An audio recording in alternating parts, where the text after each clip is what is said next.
nay am liberté provisoire dañu ko placé sous contrôle judiciaire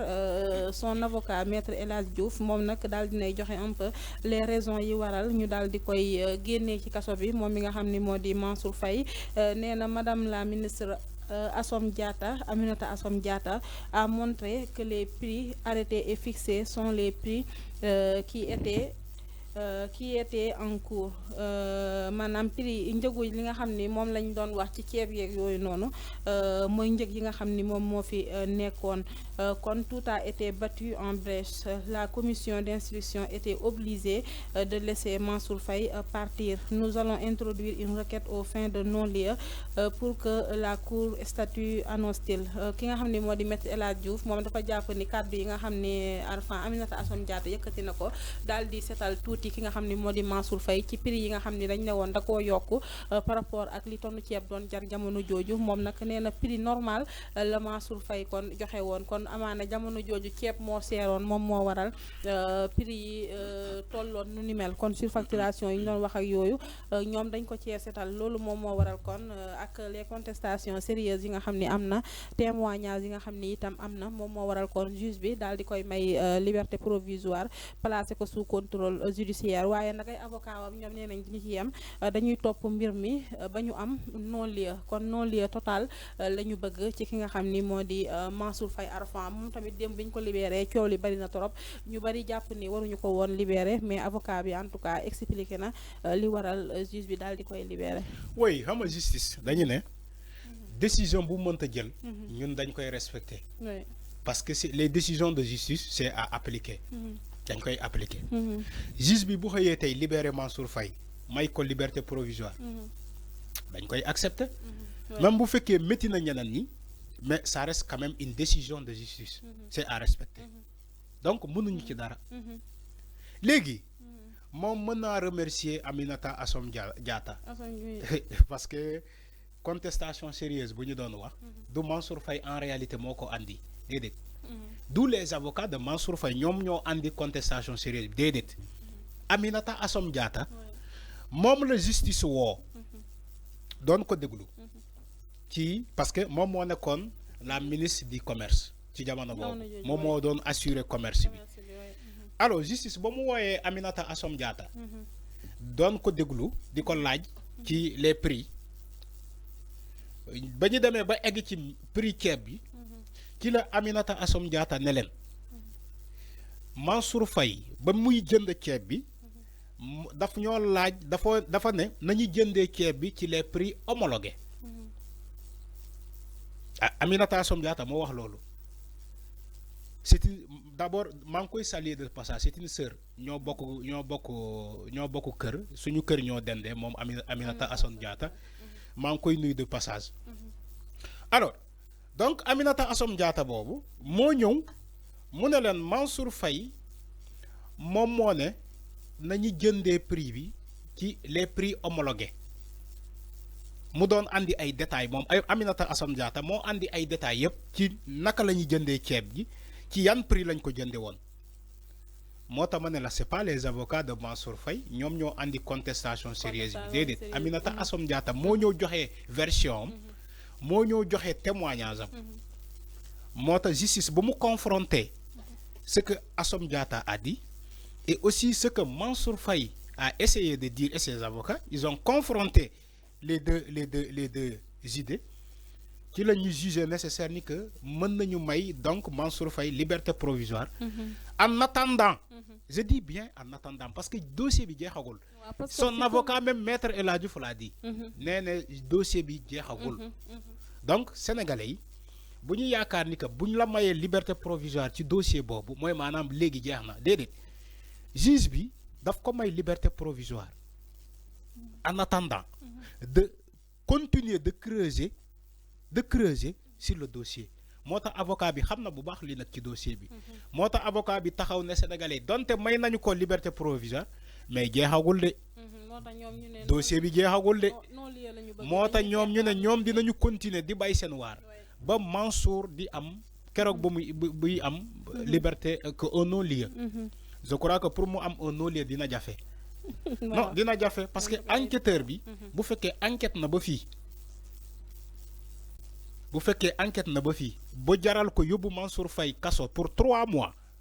nga ñëw déclarer un non-lieu c'est une défaite des enquêteurs c'est une défaite des enquêteurs donc sénégalais yi boo mayee Mansour Faye un non-lieu dañuy ne kon la montagne a accouché d'une souris tout ça pour ça jarul kon nga jàpp ko da nga waroon limiter ci say enquête nga renvoyer un non-lieu mais boo demee ba jàpp Mansour Faye ba mu tëdd 3 mois nga ñëw xëy liberté may ko liberté provisoire avocat yi yemuñu ci loolu ñu ne dañuy dem ba même jusqu'à ce que le juge déclare un non-lieu ma ne ko loolu dina jafe lool. En tout cas ñu ngi enquête bi day wéy parce que moom non day wéy day continuer mu ngi ci contrôle judiciaire mënul jeexee nii day continuer mais quand même une décision de justice reste une décision de justice on la respecte et elle s'applique à tout le monde mënuñ ci dara amaana ñeneen ni fëgg nañ seen dënn ah non waruñu ko libérer non mais il faut respecter aussi la justice il faut respecter la justice. Alphonse, est-ce que genre décision yi du baax parfois koo xam ne ñu ngi def enquête peut-être gisaguñ il est présumé innocent defaguñ li nga xam ne gisaguñ li nga xam ne moom lañ koy toppee yëpp est-ce que parfois du gën ñu placer ko sous contrôle judiciaire bàyyi ko këram di wóyalee enquête bi que ni ñu koy teg ci kaso bi alors que liñ koy toppee gisaguñ ko c'est juste des suppositions. oui loolu tamit mën na nekk parce que am nañu fi ay bracelets électroniques. Les gens se posaient même la question l'importance de ces bracelets électroniques. Mais quand tu achètes des bracelets électroniques à coût de milliards, tu dépenses des centaines de milliards pour acheter des bracelets électroniques. Après, on se pose la question, est-ce que jar na ko? Est-ce que jar na ko quand même d'acheter ces bracelets électroniques là? Bu dee da nga jënd ay bracelets électroniques ba pare duñuy defuñu effet. Liggéeyuñu franchement mënoon nañu bàyyi xaalis boobu parce que yàq la mais aussi l'autre question qu'on se pose est-ce que bracelet électronique yooyu c'est des bracelets de qualité mais c'est ça est-ce que c'est des bracelets de qualité quand même parce que déggoon nañu voilà est-ce que sécurité bi mu ngi ci bracelet électronique yooyu est-ce que ay bracelet électronique yu am qualité on se pose des questions parce que xibaar yi déggoon nañu ko fii ni ko waaye bracelet bi léegi sax pour nga tracer ko day métti parfois bracelet bi day xaw a gëlëm bàyyi ma rafetal kàddu gi rek day xaw a gëlëm waaw da ngay xool nit ki doo xam fu mu nekk day xaw a dof bracelet bi day xaw a dof day xaw a gëlëm moo tax est-ce que autorité yi bu dee loolu am na ni que bracelet yi parfois dañuy sant bu ma bëggul tudd est-ce que dinañu jël quand même le risque là di ko takkal ay nit voilà loolu mooy question bi moo tax ma ne la est-ce que c'est de bons bracelets électroniques est-ce que c'est de bons bracelets électroniques